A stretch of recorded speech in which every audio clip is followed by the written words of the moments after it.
Hi guys! A day in my life. So, Sunday pa lang ngayon guys. So, church day. Pasensya nyo ng background ko. Ayan, nagpipiniling tayo na kakagising lang. Why not? Pakinyo, char lang. Ayun guys. Ayan, nagpaganda muna tayo dyan. Para makita nyo naman yung pagkaganda ko. Papakita ko mamaya kung gaano kakalat yung bahay namin. Background pa lang. O, kita nyo ba? Yan yung lilinisan ko kasi kakagising ko lang. Ang dumi na. Alam nyo ba kung sino yung nagkalat yan? Hindi mga kapatid ko lang naman. Wala ang iba. Diba? Yan. Start na natin.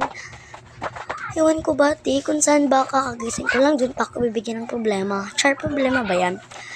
Sa mga oras na yan, hindi ko alam kung anong gagawin ko. Pero nag-start ako dyan kasi ang dami talaga ditong gawin. And yan, pinaglagay-lagay ko na lang dyan kasi nagmamadali ako.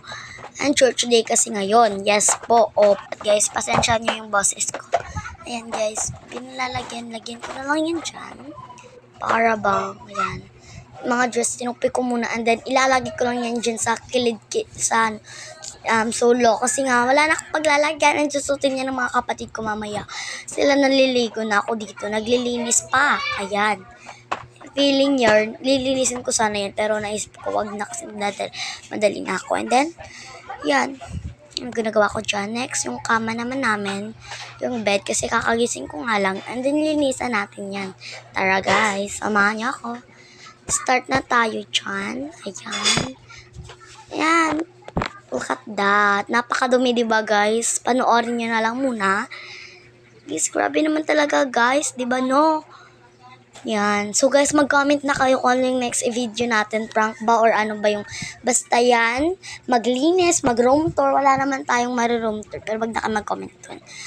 Sa susunod na video ko guys, mag-Visaya ako guys. Kasi nga, madami nagko-comment. Bisaya naman ako. Ba't ako magtatagalog, diba? Na Visaya naman tayo. Yes po. Opo.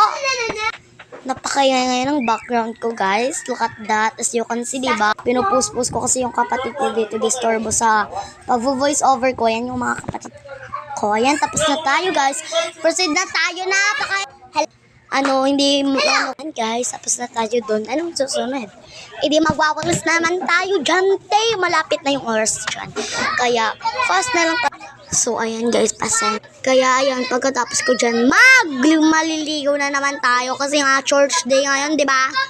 Bilis. Yan lang guys, bye-bye. Huwag niyo kalimutan mag-like, follow, and share.